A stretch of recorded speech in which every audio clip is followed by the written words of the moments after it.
So a couple of days ago, DICE have released patch number 3 for Battlefield 2042, and this patch has in fact brought a number of really great improvements to the game, and therefore I would assume that many people are going to jump onto BF 2042 over the course of this weekend. However, you might notice that something doesn't feel quite right. You might have some issues with aiming. So apparently if you have modified your profile settings, then you won't be able to aim right and left in the game anymore.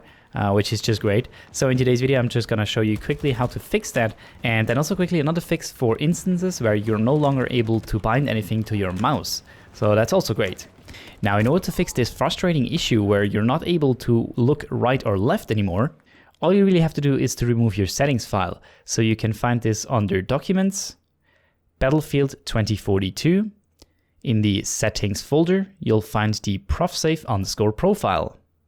Now there's no need to remove this file, just rename it to something like profsave_profile_backup, and as soon as you relaunch the game, the profsave profile default settings file will repopulate.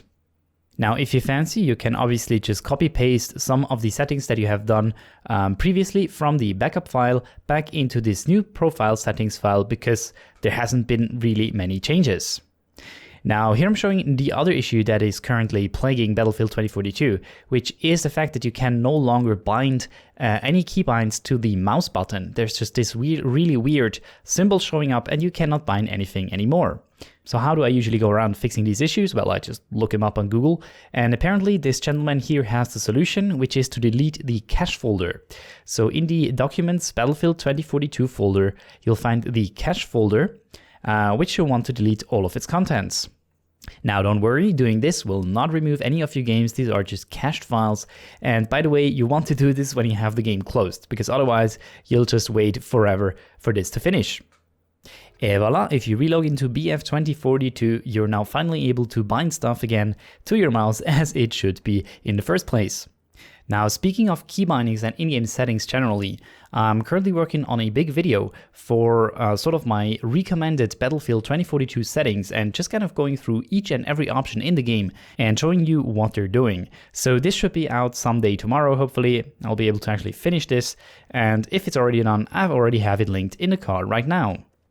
Now also with this third patch, there have been some improvements regarding the stuttering and kind of frame drop issue on PC, and I can gladly report that the game actually feels much smoother. So here's some example footage that I'm showing in the background that I just recorded today, and you can see that my CPU times no longer drop in the yellow or red ever so often as they did before the day 3 patch. So that's finally something towards improving performance on PC in BF 2042. But yeah, I think you really should give BF 2042 another shot this week if it hasn't really convinced before. There's also this rush mode with BF 2042 maps, which is insanely fun. You can find it under the portal section of the game, where actually you're able to earn XP towards unlocking your weapons. Great, DICE, thank you very much. So you should definitely check that out if you haven't.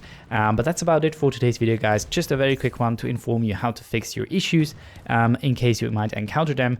But thank you guys so much for watching. Have a wonderful day, and I'll see you guys in the next video.